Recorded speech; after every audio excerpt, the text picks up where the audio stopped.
pumpkin mousse is delicious, whether you make it into a refrigerator cake, a pie, or a parfait. Today, we are going to make 3 show-stopping vegan Thanksgiving desserts with just one recipe. There's no baking involved. Anybody can make it and they all will look beautiful. So if you're looking for a dairy-free Thanksgiving dessert that will impress your family and friends, get out your blender. We're going to start with a pumpkin mousse. First ingredient is silken tofu. You can buy it in the grocery store in the Asian food aisle. To get into the tofu, all you need to do is flip these things up and squeeze there, and we'll just cut across the line. Oops. Add the tofu to the blender. Make sure you get it all out. After you add the tofu, you're going to do 1 cup of soy milk or non-dairy milk or cream. I have in here a 1/2 cup of coconut milk and a 1/2 cup of almond milk. We need 1 cup of sugar. We have 2 tablespoons of oil. We have 2 teaspoons of vanilla. 1/2 teaspoon of salt. You can adjust these seasonings to suit your family's taste. I would look at your grandma's pumpkin pie recipe and use that seasoning blend, and it's going to taste just like your family favorite. Also a teaspoon of cinnamon. I forgot the 5 tablespoons of cornstarch, which we're going to add here. You're just going to put this on the blender and blend it up. You're probably going to need to scrape down the sides. Make sure that all of the ingredients get blended together really well. Oh! We forgot the pumpkin, the most important ingredient. We're using 1 can, a 15-ounce can of pumpkin, 100% pumpkin. We're not using pumpkin pie spice. We'll blend this one more time. Scrape this down one more time just to make sure everything is blended smooth.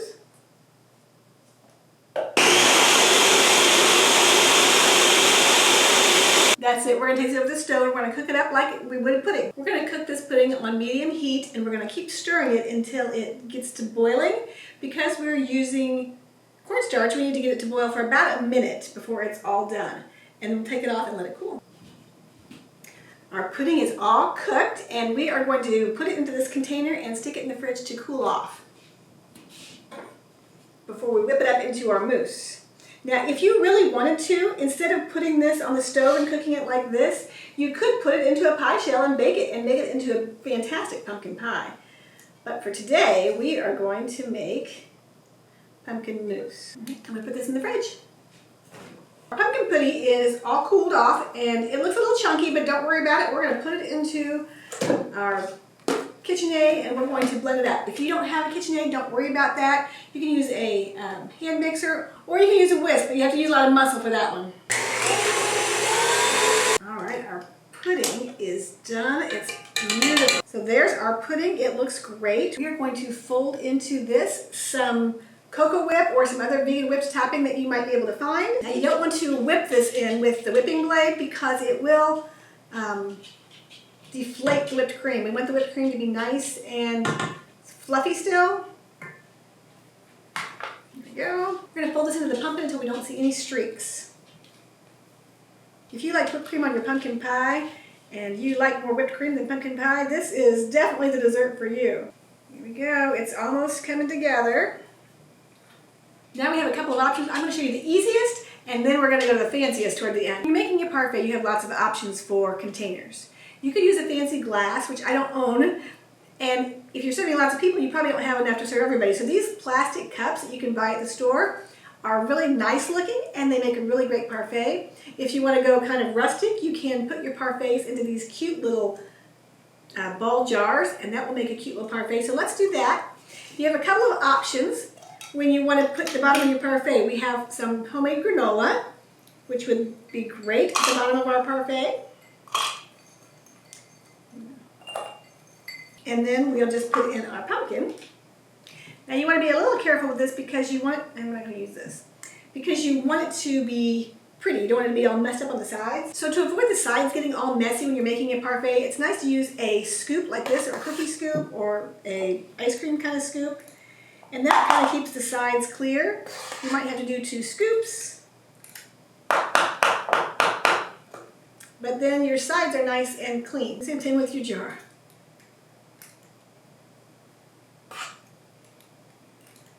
Except for my scoop was a little too big and I got on the sides, but no worries. More pumpkin is not going to make someone mad. There you go. And then on top, you can sprinkle a little more granola, or you can take a ginger snap cookie and kind of crunch it up on top. And clean up the edge of it, and then you can sprinkle some ginger snap cookies on top to make a fancy little treat. Now, one nice thing about using the ball jar like this is it makes a great handheld dessert if you're at a bonfire or something outside, or you have a lot of people and they're sitting at, they can just pick up one of these and have a spoon and eat it like that. And these are also cute. Another super easy recipe you can make with your pumpkin mousse is to make it into a no-bake pie. All you have to do is get a graham cracker crust from the grocery store or make one on your own and pour in your pumpkin mousse. You'll stick it in the refrigerator, let it firm up, and then you can top it with some nice whipped cream. And for the last thing, we're going to do our our pumpkin and ginger snap icebox cake, refrigerator cake. This is like a cake, but there's no cake involved. You take a cookie and you layer it with your mousse, and that mousse soaks into the cookies and makes them soft, and it feels like a cake, but it's more decadent and different than a cake. I put down 6 cookies, and now I'm just going to put a couple of scoops of this on and spread it out just a little bit. You gotta be careful because it kind of, you know. I'm making a small one of these refrigerator cakes today because I've made the pie and also the parfait. But if you're just making the icebox cake with this, you can make a nice big cake.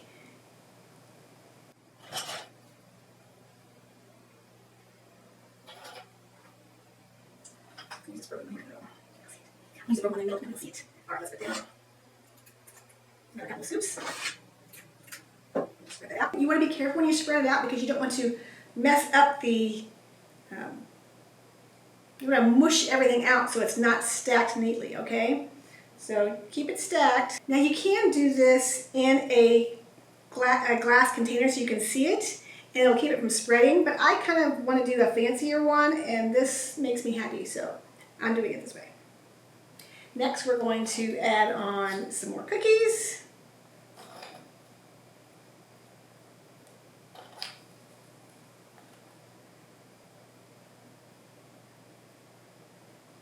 Oops, there's our last layer.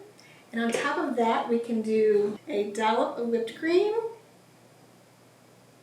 And then we'll do some crumbles. So this needs to sit for a couple of hours until it gets nice and soft and easy to cut. So let's do that. On hindsight, I probably would have put this in a glass dish and let it set up with the edges. I think that would have made it better. I saw a picture of something like this online. I wanted to try and make it that way, but I think I prefer the old way of just putting it in a glass dish. Here's a little tip. After you build this and you need to keep it covered, you can just simply put a bowl over the top and stick it in the refrigerator and it'll be great. So here are all of our beautiful pumpkin desserts made with our pumpkin mousse. These look delicious. If this is not going to impress your friends, I don't know what will. Let's give them all a taste. This pumpkin mousse is delicious, whether you make it into a refrigerator cake, a pie, or a parfait. But if you're looking for a more traditional pumpkin pie recipe, I have one right here.